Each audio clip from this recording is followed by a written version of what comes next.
welcome to Season 4 of Rising Stories podcast. I'm your host, Corrine Sandifer, and I am a business and career coach. I own my own business, and I love all things good and wise. This podcast is for all women who want to work and live at their highest level of contribution. We will be featuring amazing women who will inspire you and give you the tools to help you do better and be better. We are in our 4th season, and thanks to you, the listener, and our affiliate sponsor, Amazon, you keep Rising Stories going. So keep clicking on those affiliate links and products mentioned in the show and in the show notes to keep supporting these women on this podcast. Please feel free to support us in other ways like Patreon, Venmo, and PayPal with the links provided in the show notes. We give good content, and we're also providing a space for you to reciprocate and join in our journey to empower other women. So you can give $5 here and there. It all helps and helps us to continue to spotlight amazing women on this podcast. As some of you know, I am the regional leader for Lean In Tennessee. It is part of the Sheryl Sandberg, Dave Goldberg Family Foundation, including Lean In and Option B. In my journey of being a Lean In Circle leader and now regional leader for Tennessee, I have met countless women and men who are changing the world by empowering women to break that glass ceiling, to take on new challenges, and move that needle towards gender equality in the workplace. So for Season 4, I'm going to bring you interviews with some of the most powerful women running these Lean In circles across the globe. We will also hear from influential women who are changing the game for the generations that will follow and the presence women have in our society. So please join us for this Season 4, which will come out monthly, and we'll also have some of my Friday favorites in between as well. So stay tuned and make sure that you are subscribed or that you're following me on Instagram. I'm at Corrine Sandifer on Instagram, Twitter, and Facebook. Welcome to the first episode of Season 4. For this episode, we will be talking about Latina Equal Pay Day. It's the day when Latinas' pay catches up to that of white, non-Hispanic men from the previous year. That means that Latina women have to work from January all the way to Latina Equal Pay Day to catch up with that of the men from the previous year. So here's my conversation with Elisa Charters, president and founder of Latina Surge. I'm here with Elisa Charters. She is the founder of Lean In Latina Surge, the network that's based in New York City, or actually New York, New Jersey, and Miami. Hi, Elisa. Hi, how are you? Good. Thanks so much for coming on the show. I'm really excited to hear about what's happening with Latina Surge and what you're doing for Latina Equal Pay Day. Yeah, there's so many interesting things happening. There's so much energy regarding this event, especially given that it is sort of closing out Hispanic Heritage Month, which just passed, September 15th through October 15th. So it's a continuum, and it's been part of those discussions those last 2 months. And I think there's a lot of energy focused on closing the pay gap for the Latinx community and also for women of color in general. According to the research that Lean In has conducted along with McKinsey, in their annual Women in the Workforce or Women in the Workplace, Women in the Workplace report, annual report, we see these differentials and these, gender parity gaps, including this differential in pay. And the way I just kind of communicate this, instead of getting down to the nitty gritty of each number, generally speaking, it's effectively a 50% differential in pay. Yeah. I mean, if we can get stuck in the trees and lose the sight of the forest, but the reality is that Latina women on average, when you compare across all different industries, positions, levels of experience, comparatively, there's a 50% differential in pay, which is unacceptable as It's we're moving into ridiculous. 2020. Yes. Now, are you, because you have this large community of with Latina Surge, what does that look like? Like, are you experiencing and hearing your fellow Latinas that are part of your group? Are you hearing that, like, in real life stories that, like, can you believe, because I hear that with my group here in Lean In, Tennessee. I hear, one female in particular that was in my group, she was telling me about how her counterpart was, getting paid more. And one of the things that they mentioned was, well, he's got a family and, she's a single mom. So, like, I'm hearing real life stories. Are you hearing things like this where it's affecting these women? Absolutely. But more scary is the idea that women are still completely unaware that they're getting paid less, which to me is almost a point that we need to amplify. So many times, throughout the year, I have different opportunities to speak to different groups of women. And it's amazing that they're unaware that this pay gap exists. They are unaware that they should be negotiating for higher pay. And when we're not just talking about, uneducated women. I mean, women that have their bachelor's, their master's, their PhDs, they're realizing that they can negotiate. They have not, they've just not been aware about this pay gap, and it's mind-boggling to me. And so I'm just thrilled that I have these opportunities through Latina Surge and this platform, and then along with all of the research that Lean In provides to us to communicate to women across the nation. They are in positions to negotiate, but first they must be aware. And they must arm themselves with the data and with the information. Knowledge is everything.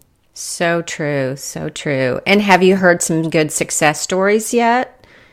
Yes, as a matter of fact, we have just this year alone, we've conducted a number of presentations. We did one earlier on just, National Equal Pay Day in April in New York City at Morrison and Foerster with Columbia Women in Business Society alumni, and women have come back and said, this has been very powerful. I was able to negotiate either, more vacation time, higher pay, a raise, an action plan. Wow. Maybe for some employers, they weren't able to, meet that differential immediately, but there's an action plan in place for getting raises more regularly and having discussions, performance review discussions to ensure that those gaps are being closed. And subsequently, there was a demand by this group to ask for another negotiations seminar. So it's working, and there's been quite a positive response. That's great. Wow. That's amazing. And what are you guys doing for today, which is Latina Equal Pay Day? What's going on in the city? So in New York and New Jersey, it's funny, Latina Surge National and our Lean In Latina Surge Network, we go all out on equal pay days. Typically, over the last, I would say 4 years, we have done multiple events on the same day in New York, in New Jersey, and in Miami. And this year, again, we will be doing the same thing. And it takes so much planning. So, we've been planning this since June. But in New York City, we have decided this year to really amplify the idea of Latinas supporting Latinas, women supporting women. And instead of putting something forth that's just by Latina Surge, we have partnered with 3 other Latinx organizations, the Latinista, Latinas Think Big, and also Latinx in Tech. And so our 4 groups are coming together and offering 10 workshops because we just feel that there's just been so many events with panel discussions or individual speakers. And too often we walk away with great ideas, but nothing to execute.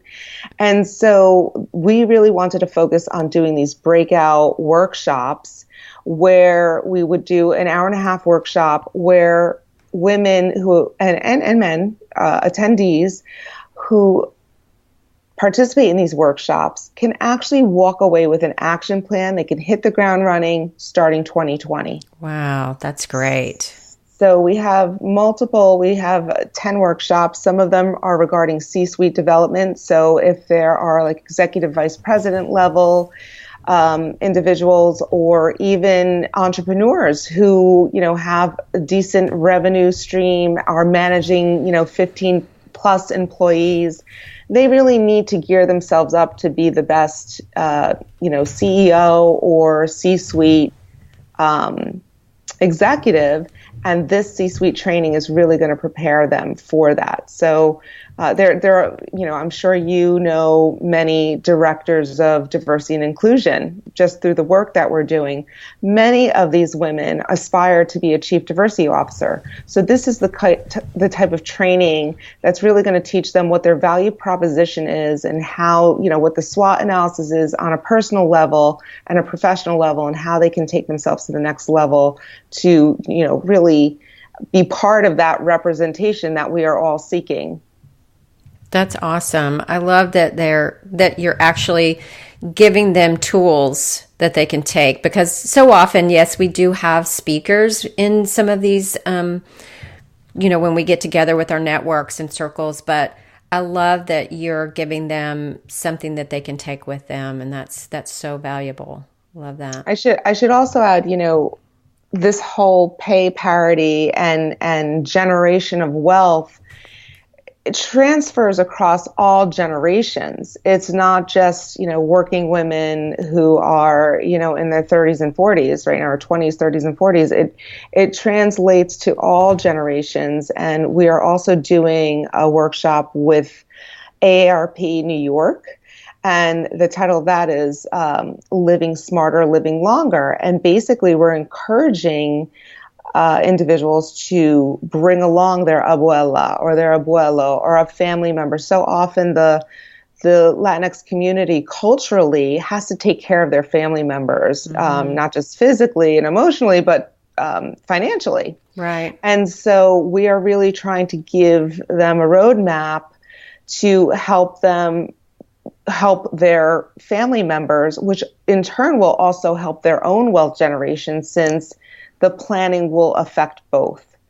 And so that's another program workshop that we're offering that I'm extremely excited about, because it is very specific to our Latinx culture. I think that's wonderful. I love that just bringing, involving all generations, because that's true. We do take care of our family. That's just part of our culture. And I love that you're including them and just being very specific on, bring them along and let's partner. I love that you're partnering with AARP. So that's great. And I just would add too that this is not just a corporate focus. I know that the Women in the Workplace report focuses on what's happening. But we really should also be thinking about our Latinx community and our community of entrepreneurs, because a lot of women want to take control of their lives. If they haven't been getting paid, if they haven't been realizing that wealth generation in the corporate workforce, many of them are opting out and deciding to create their own paths with entrepreneurial spirit and starting their own businesses. And so another focus for us is the supplier diversity pipeline, because now that we are growing entrepreneurs with growing businesses, we need to have access. We need to be part of these contracts, whether they're corporate contracts, government contracts. So that's another way we are trying to close this wage gap and wealth gap for our Latinx community. That's great. Are you doing some of these things throughout the year as well? What are some of the programs that you're running throughout the year with Latina Surge? Yeah, I mean, we get many different types of invitations to speak and present. It could be at law firms. It could be at universities. We often present at Columbia University and in partnership with their Latino Alumni Association of Columbia University. We meet with their students. Same for Montclair State University. We're actually on Latina Equal Pay Day, another event that we're doing in New Jersey that same day, is with the Feliciano School of Business. And Montclair State University, which is based in New Jersey, is a federally designated Hispanic serving institution, meaning they are getting funding to really help support the Latinx community and help those students bootstrap and emerge with economic power and empowerment. And so we're also going to be presenting there. And that's something that we do, with other local universities, other business schools, tech schools, just to help students realize their futures before that first, time they're sitting at the desk or on the phone negotiating their first salary with a company that's about to hire them. Right. But I'm really excited too about this Montclair State event because we have the United States Security Exchange Commission also coming and talking about due diligence and also cryptocurrency and these new digital platforms of investing so that our growing body of the Latinx community and the community of professionals really has insight to how to invest wisely. And it's coming from, the best regulatory agency, in my mind, in the world. And we're getting that direct feedback. So it's really quite exciting and empowering, and will secure our futures as we head into, the future of wealth. That's awesome. Wow. Y'all are so busy. That's awesome that you're doing so many different things. And I love that you're partnering with other entities and other organizations to bring more awareness and more knowledge to your group. That's amazing. So let's kind of talk a little bit more about you, because you founded this Lean In Circle. So did it start as a Lean In Circle, Latina Surge? It's such a great story, actually. Oh, I want to hear it. So I've been in the empowerment space for 20 years, more in the community space. Mm-hmm. And I one day, two cousins of mine, Lisa and Annie Salas. Lisa's a retired executive from Colgate-Palmolive. Annie's in the production business. She was one of the first production leads for MTV Latino in Miami, a few decades ago, with Nickelodeon and other Latino-based programming. And so when I explained what I was doing with the community, they said, well, why aren't you doing this in corporate? And I said, well, I guess I could. And they said, well, let's do it together. And that was 5 years ago. Actually, in 2 days, it will be Latina Surge's 5th year anniversary. So that conversation happened 5 years ago. We established ourselves as a 501c3, and we started growing organically, like any typical nonprofit, like locally, word of mouth. And then a dear friend of mine, Carolyn Everson, who works for Facebook and Instagram, she said to me, have you read Cheryl's book, Lean In? And I said, yeah, absolutely. I love it. And it's quite empowering. And she said, well, there's a Lean In platform now. And I said, what are you talking about? She said, yeah, there's this online platform where you can connect with other causes. So she said, you should check it out. So I did. And this was, I guess, 4 years ago now. I went on and I put on our mission. I created the first circle.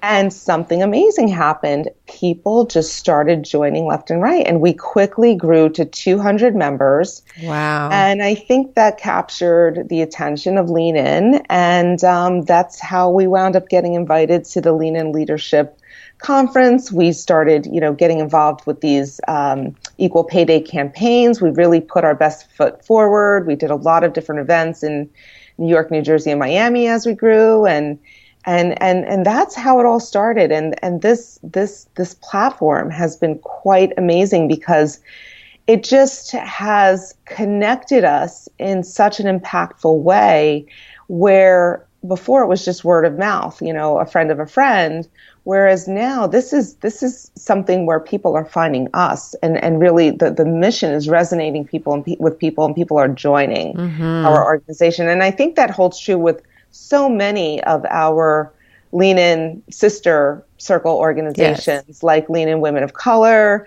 and your Lean In group. It's really quite powerful. It is.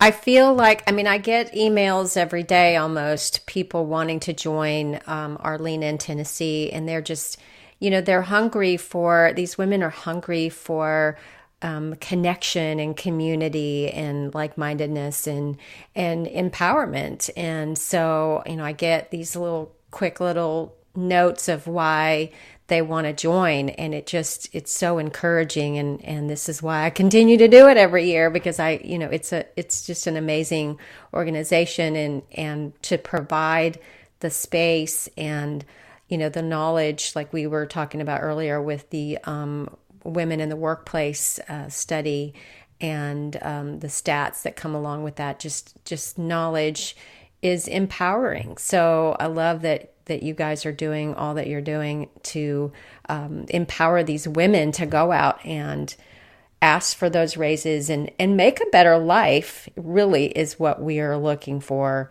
them. And this resonates too in such amazing ways. Look at the friendship that we've developed. Exactly. And this professional relationship we have now. We have it on all levels. And I think we're so blessed, number one, to have this, and to also be able to springboard it and make it resonate further, even in this conversation that we're having today. Yes. So it just continuously, it just flows out further and further and connects more and more, and it's amazing. So true, so true.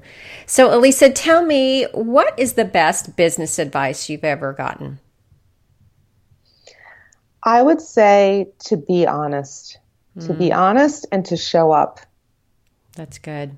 I think when you're honest, if we all try to be Wonder Women all the time, but sometimes things have to give, and we never want to say no, but to be honest and say, what, I think at this point I have to say no. I can't handle it right now, or I would love to, but we need to defer, versus saying yes and not showing up.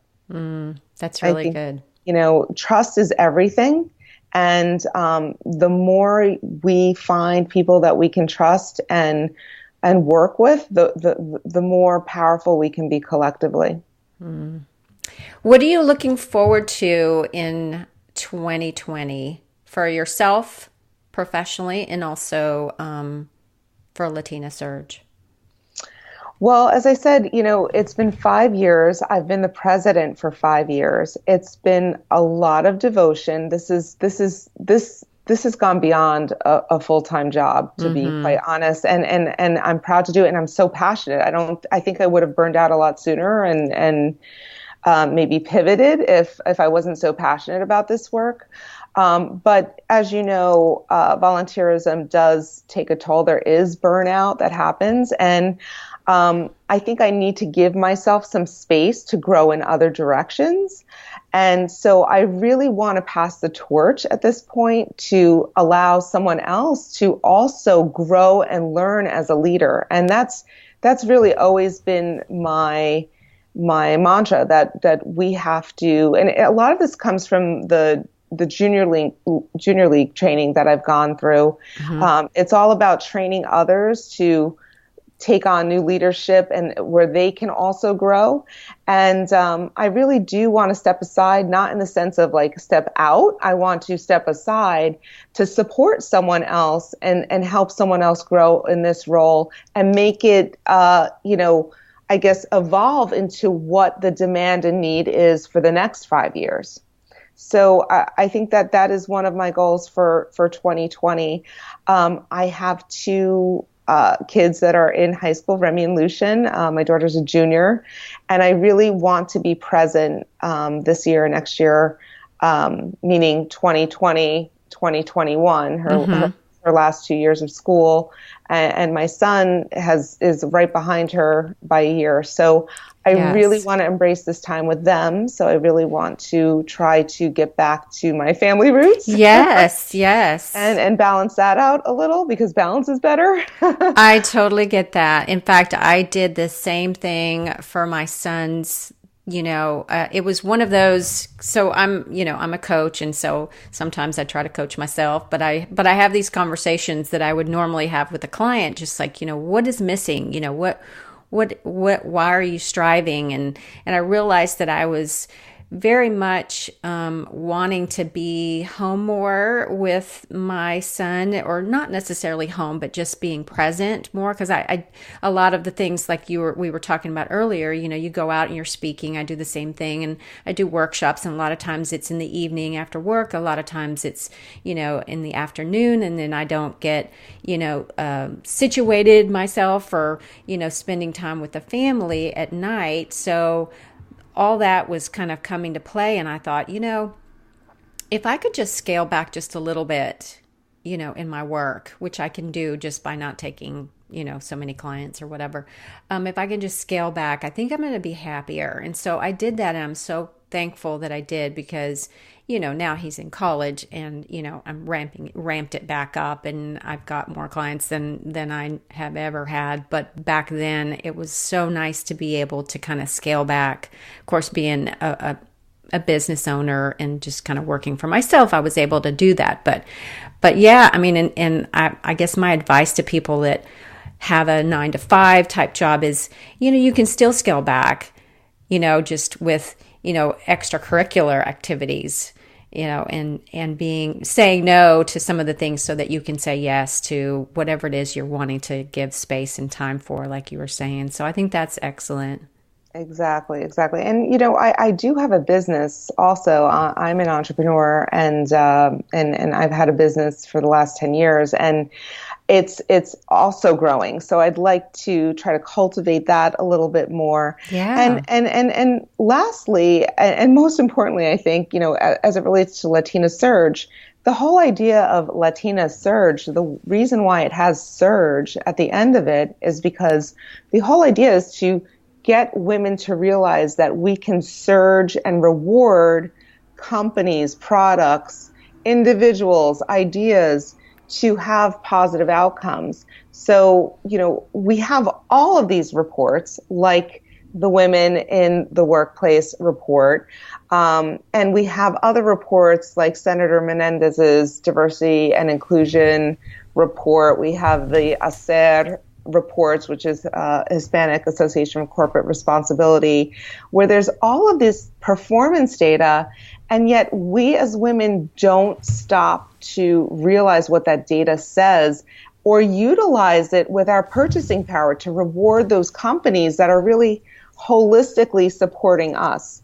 So I really do want to try to focus on 2020 and try to bring that awareness about, and maybe curate some kind of momentum to get women to stop and think, like, every time you go and pay for gasoline, like which company are you going to stop? Which station are you going to? What does that company do? Are there women in the C-suite? What programs do they have to elevate women? Whether it's, buying a car, a vehicle, same questions. Wherever you go get your cup of coffee, is it a local provider? Is it an entrepreneur who's a woman or someone who's Latinx? Or, is it a corporate entity? And is that entity really serving women well? We make choices, hundreds of choices each day, down to, buying whatever toilet paper we use in the household. So we need to be much more informed and present and intentional in our purchasing decisions. And I really want to try to amplify that as well, in the new year. So important. Yeah, I agree. So tell me what I always ask my guests what they're loving these days, and kind of share some of their favorite things. So I've always been a competitive athlete. I played three sports in college, Oh, wow. and I was also part of a competitive ski club. So in my life, I just love playing sports, and nowadays I'm playing paddle tennis. It's called platform tennis. So, I'm loving playing that. That's sort of my release. Some people love to, run. Some people are runners. Some people love to do yoga. This is my passion right now. This is sort of the thing I do for myself, and so I've been, purchasing a number of different, items.